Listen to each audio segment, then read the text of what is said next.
Topic 7. A building in your hometown. Cue card. Describe an important building in your hometown. You should say what it is, what it looks like, what it is used for, and explain why it is important. Okay, I will tell you about a building in my hometown, Harbin. In a square in downtown Harbin, there is an old Russian Orthodox church. It's called the Sophia Church, probably named after a Saint Sophia. Anyway, it's in a nice square about 100 meters long and 50 meters wide. The church is about 30 or 40 meters high, not very big. It is made of red brick, and the architecture, as I said before, is in the old Russian style. If you've ever seen pictures of the famous church in Moscow, I cannot remember its name, you'll know what it looks like. Of course, it's smaller and less fancy. There is only one large domed roof, and there are maybe 5 or 6 bell towers. I think there are more pigeons inside than people. They charge a lot of money to see the inside. I never went inside, so I don't know what it looks like. I heard that the church was once going to be demolished, but it was built so strong the workers gave up and left it there. Now it is a very famous tourist attraction, and visitors from around China and the world go to see it and take pictures.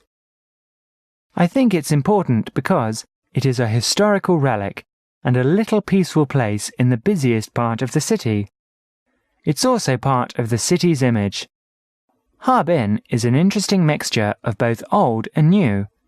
No matter how many skyscrapers and tall apartment buildings are built, it still has an old and friendly flavour, like a visit to your grandparents' home. I hope the church stays there. Part 3. Old buildings. 1. How do people in China feel about protecting historic buildings?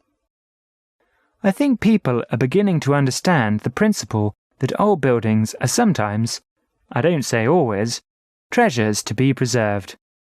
Today, most people agree that if a building is an important part of history, then it should be well taken care of.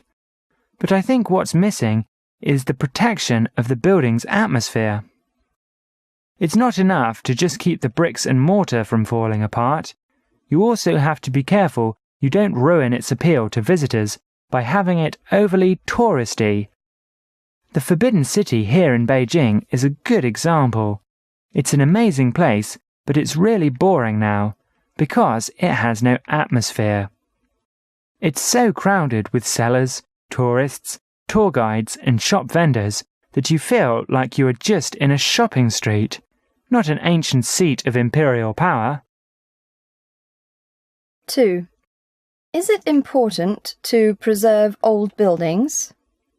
Well, sometimes. Some old buildings are good to keep as reminders of the past, as long as they remind people what was right or wrong, not just that they existed. Some old buildings are just wasted space. If the building is a symbol of something good or important to remember about the past, then it should be kept. If it's ugly or in a place where something more useful to the people could be built, and it is not very unique or special, then I would say it's better to get rid of it. 3. Do you think an area can benefit from having an interesting historic attraction? For sure. Most historically important places are tourist attractions. That can be good as tourism benefits the local economy.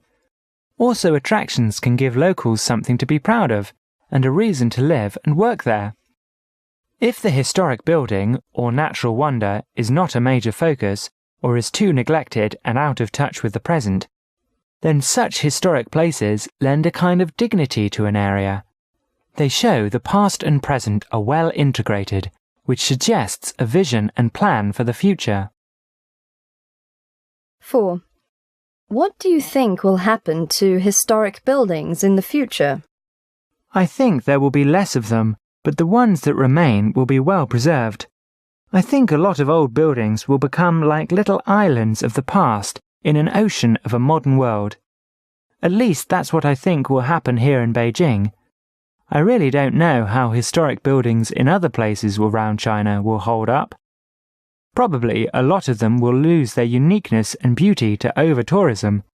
Others will simply fall apart and no one will even remember what they were or what importance they held.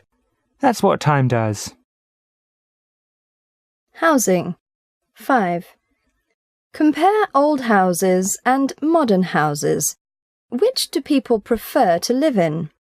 That's easy. Nearly everyone wants to live in a new house. Whatever appeal old houses have to the artistic or nostalgic mind, that appeal is not as strong as running water, electricity, central heating, and a well-functioning management.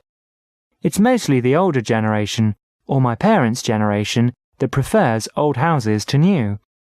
Among my own generation, if we can, nearly all of us will choose to live in a modern apartment. 6. How has housing in China changed compared to your parents' time? Housing today means tall apartment buildings if you live in a city. In the countryside, I think it's mostly unchanged. Only the objects inside of the houses are different, but the conveniences widely available in modern urban housing are many. Better electricity, plumbing systems and heating. Many of these were rare before. 7. What changes do you think will occur in the future? If the current trend continues, residential contractors will keep building the same style of buildings until some creativity enters the business. Modern housing in China is all the same, tall identical apartment buildings around a central garden or courtyard, sometimes with a smaller building adjacent or built into the foundation of a few of the taller buildings.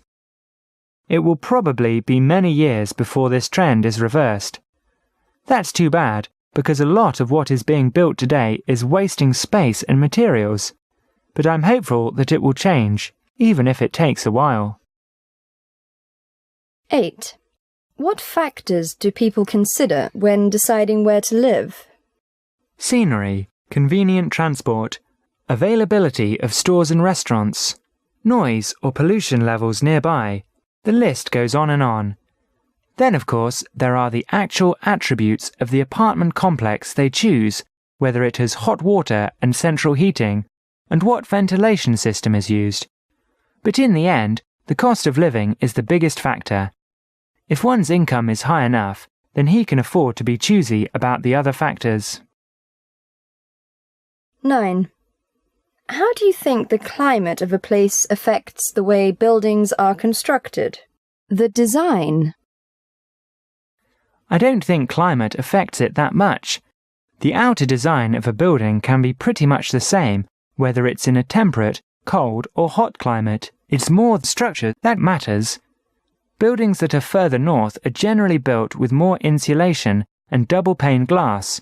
Although, if the architect is really good, he will design a building that is in harmony with its surrounding nature and one which makes use of materials and the sun's light to keep the building naturally temperate.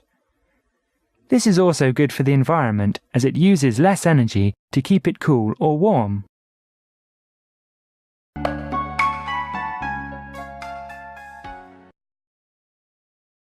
Describe an important building in your hometown. You should say what it is, what it looks like, what it is used for, and explain why it is important. 1. How do people in China feel about protecting historic buildings? 2. Is it important to preserve old buildings? 3. Do you think an area can benefit from having an interesting historic attraction? 4. What do you think will happen to historic buildings in the future? 5. Compare old houses and modern houses. Which do people prefer to live in? 6. How has housing in China changed compared to your parents' time? 7.